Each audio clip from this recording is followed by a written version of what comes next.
मृगपुरुष कदापि कळणार नाही. स्वतःच्या सामर्थ्यावरती, स्वतःच्या बलबजावरती तो क्षत्रिय अरण्याच्या ठिकाणी येईल.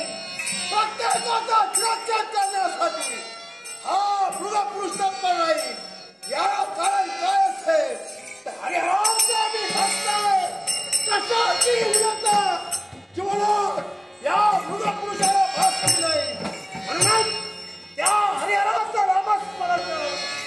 ओम हरिहराय नमः, ओम हरिहराय नमः, ओम हरिहराय नमः.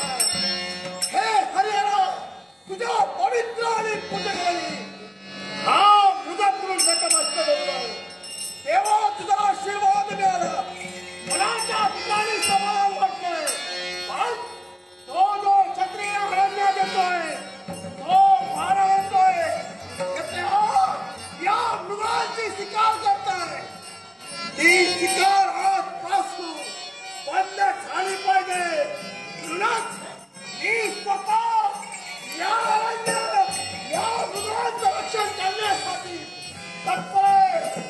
समोर राहणारा दुर्दूर धरा, या धऱ्यातील पाणी प्राशन करावं, त्याला लागलेली तृषा शांत करावी. हेच योग्य आहे.